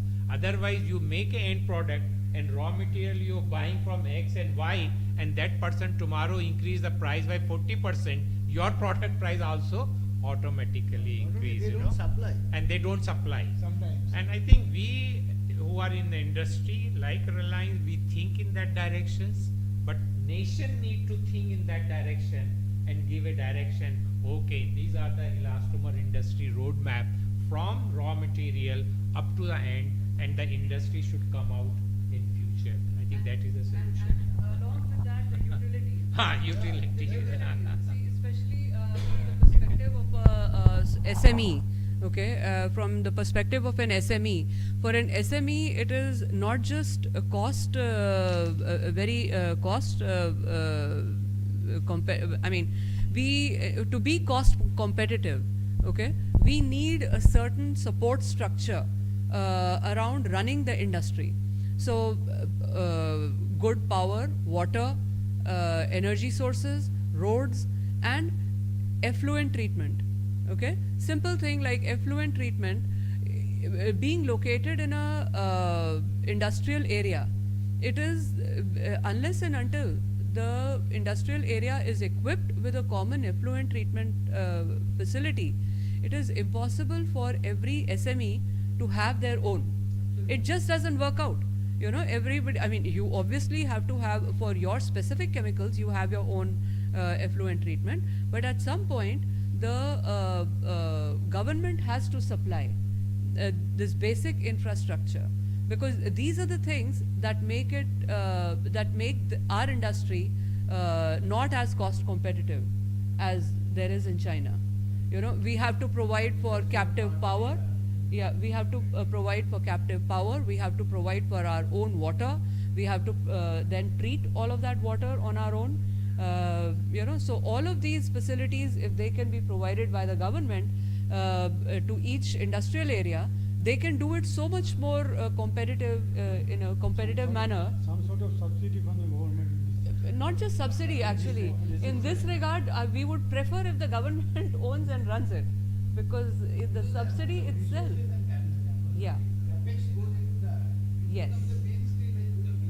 The cluster type, today Yeah. the cluster type environment is created with this kind of additional, ETPs and other utilities certificates, supporting facilities, so that the industry can come and run, and then they just give the common effluent, and Yes. the treatment can be done. That's right. You don't need to, worry about that. Actually. Yeah. That's the kind of, I think, the plastic industries and all, now they started doing this. There are some plastic. It's just now beginning to Started, yes. take off. Yes. Okay. Yeah. More, right? No. Okay. So I think we have done wonderful discussion. So one thing I would like to state finally here, the government of India is very positive. They want to implement sustainability, circular economy concept in elastomer industry. In fact, yesterday also we had a small discussion on this matter. So they wanted to discuss how the circular economy can be implemented as a whole rubber industry. IRMRA is preparing a roadmap to implement. In fact, we have prepared a rubber compendium with our team and thing basically. And second is we also have another document with respect to this circular economy. The only challenge is that integration of data and commitment from the industries, participations. And unless, like today, we gathered about few industries, about 10 industries. With that, everybody's problem is coming up to this post. Had you been, had the more number of participants are there, they open up basically, and that kind of problems can be communicated in among us basically, and further what action needs to be taken could be in terms of project proposals or research. We can take it up basically. So we are thinking of, for example, now if we want to implement circular economy, say carbon emission reduction and circular economy concept, redesign, recycle, all those concept is very well known. Now if it's a tire or if it's any o-ring product also, what is the carbon emission finally it has gone through it. So what gets measured can be monitored, and what gets monitored can be improved to minimize, maximize, whatever you can do that. So we don't have such kind of, for example, if I say that TMTT or 6 ppd, so how much carbon emission it has gone through it when it comes to a landing in particular, including your logistic transportation. You have emission because the carbon dioxide is emission even during the transportation. It reaches to the so there is no calculation as such to do something so that while we make small product in a factory, this much carbon is emitted. Now I look for that some percentage can be minimized over the years, some mission, goal, objective. So that is one part, like environment related, sustainability related, circular economy, and see that the human safety, all those things. So we try to map it actually.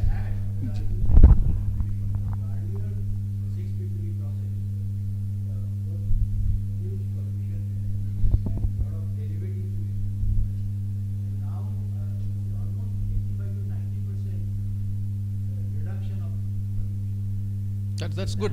That's good to hear. That's good to hear. This is what now basically. That means you would undergone so many iteration of meetings and commitments so that you brought that much basically. This is not known to us right now basically. Similarly, there may be more improvement can be done basically. Wow. Okay. So in that respect, I would like to say that basically, please do communicate to your own customers, supply chain, wherever possible. Let them be part of this. Maybe we can start interacting like this. Maybe sustainable elastomer industry forum, something like that. We can have more such kind of interactions basically.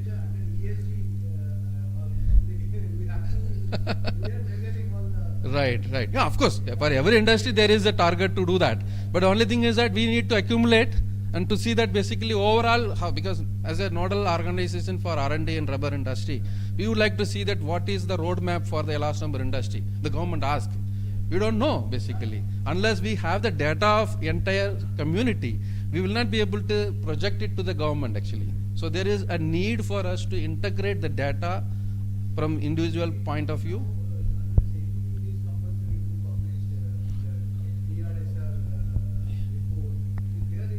It is there, but only limited, very difficult to basically. In fact, The way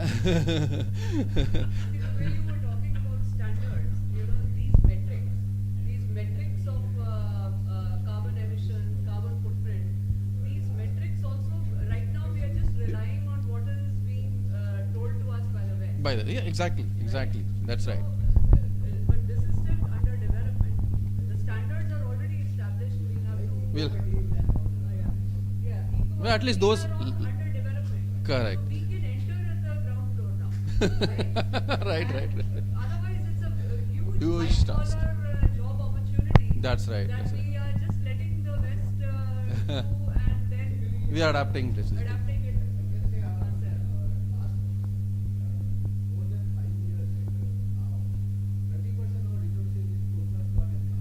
That's right. No, it gives huge employment opportunities. There is no doubt about it. It's a huge opportunity for employment, and there is going to be a right. Thank you. I think we should close now. Maybe you can. The topic is so hot that the discussion can keep going on and on. It's never ending.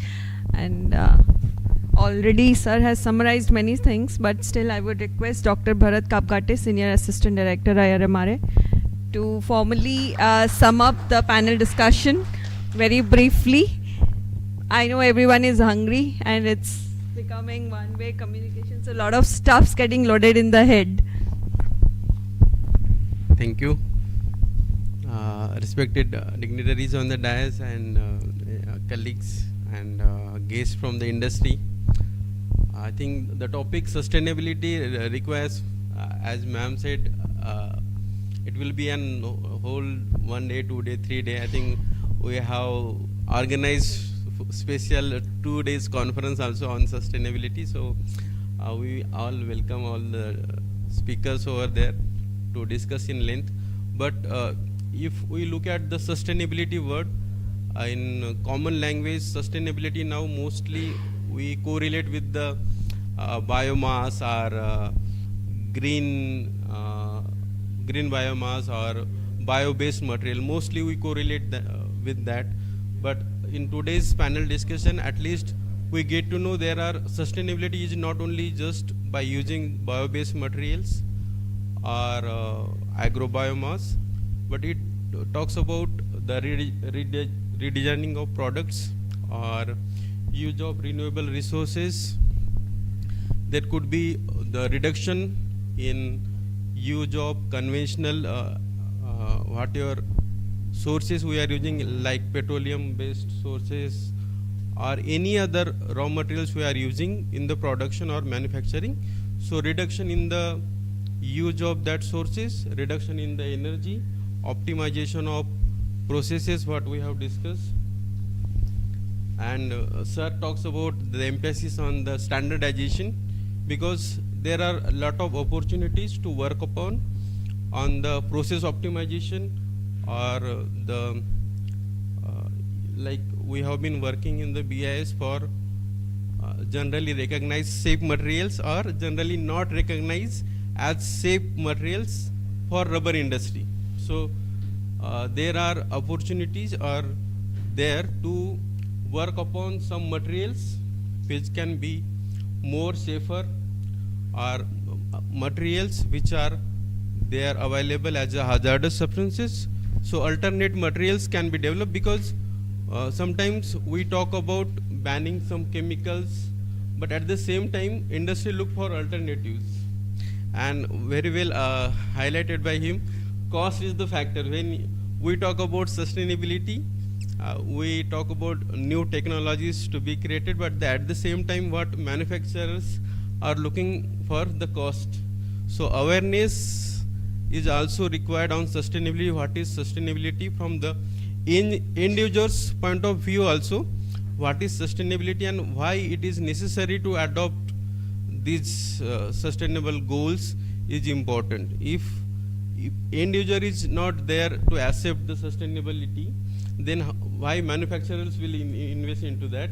And then the technology and what we are talking about for the development, from the development point of view, that is also important. So thank you, sir. Thank you very much. Thank you, Dr. Bharat, for summarizing it for the audience. Now I would request sir to felicitate our panelists with a small token of gratitude and a coffee table book, which is the documentary of IRMRA. We had designed it during our Diamond Jubilee, so we thought we'll be gifting it to our guests so that they know IRMRA what it is since its inception. Come.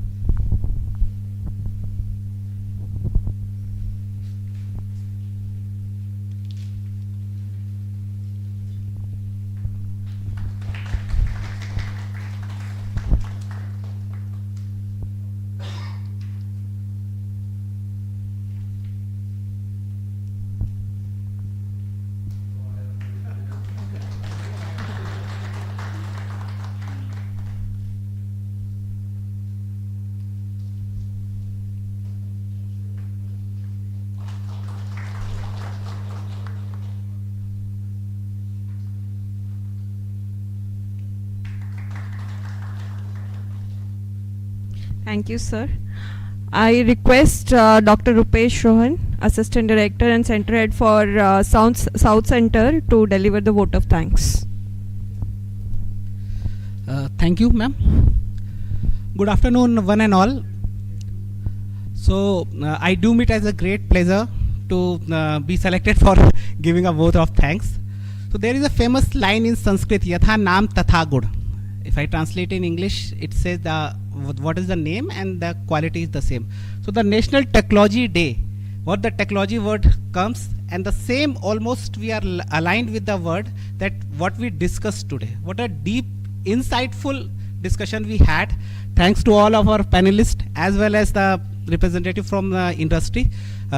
the questions what it came, and the students also.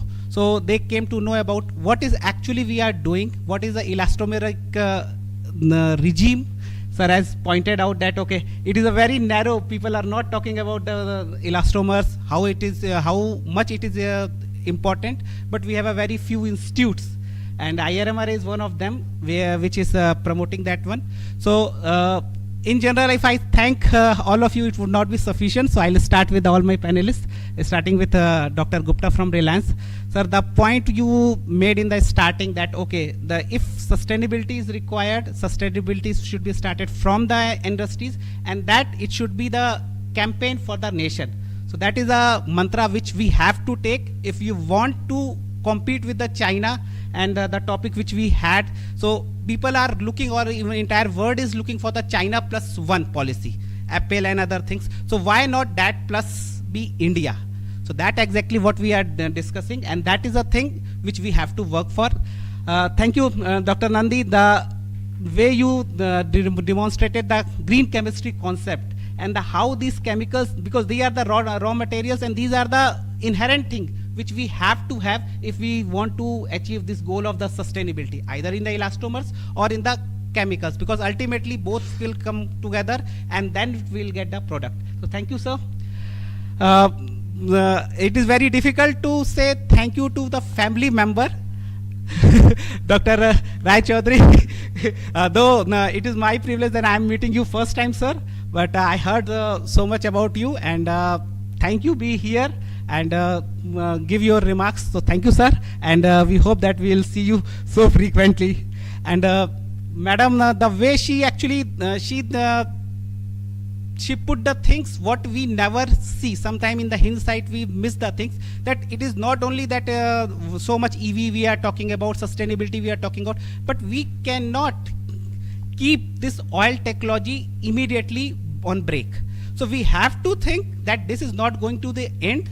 Slowly, gradually we have to move, and then only we can think that okay, the oil technology, all the renewable technology will be take over this oil technology. So we have to get the balance. It is not only everyone is buying the EV cars, still the petrol has its meaning, diesel has its meaning. So with that one, thank you, ma'am. The points you put is really great thing, that every nook and cranny, whatever, because elastomer, when we say, it is almost 20-30 ingredients we put in that one, but almost every nook and cranny we touches in this discussion. So thank you so much. Last but not the least, with our director, sir, who is a moderator of this panel.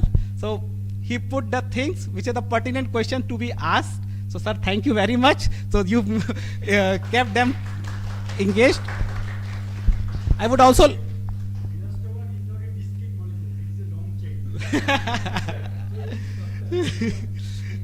right, sir. Very well said, sir. So I would like to thank a representative from industry. Very good questions that you put, because everything starts from the cost and unfortunately end on the cost. So, sir, please spell okay, so all the representative from Avcotex. So thank you so much to be part of this discussion, and I hope that you will be carrying with you something which will be useful for all of you. I would also like to thank students. You are the budding generation, so you can have what type of challenges, what type of opportunities will come in the future. So I hope this discussion will give you some insightfulness, and then you can work accordingly.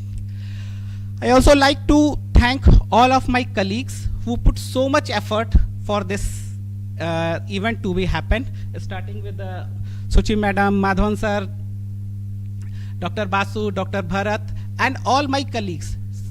Few names always come and few always remain behind, because they are working from the back door. Admin department, IT department, account department. So all those things are very much important, which sometimes we keep aside or we forget. So thank you all of you for this thing, and overall thank you to IRMRA management to doing all those type of events. I remember on the Rubber Day, we had a great lecture from sir. So these type of events which are happening, so we will be more interacted with the industry, and it will be fruitful for both, win-win situation for the academics, institutions like us, as well as the industry. So with this one, I would again thank you all of you, and over to you, ma'am. Thank you. I know we all are hungry, so I request all of you to stand up for national anthem, and then we proceed for lunch.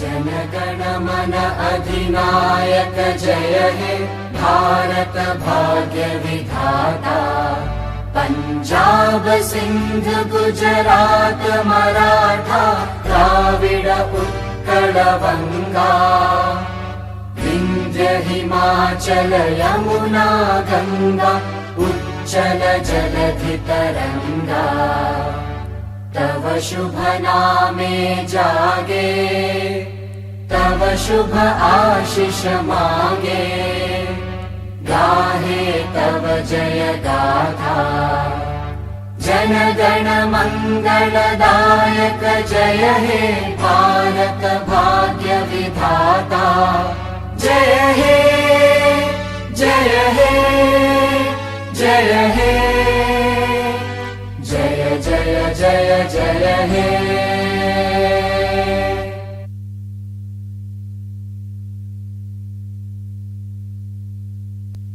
So the lunch is ready. We will proceed for lunch, and across the lunch you can discuss more questions. Thank you all of you. One group photo. I'm extremely sorry. We missed out on that part. Everyone please come. We will have one group photo. Everyone please come around the stage. We'll somehow manage in one frame.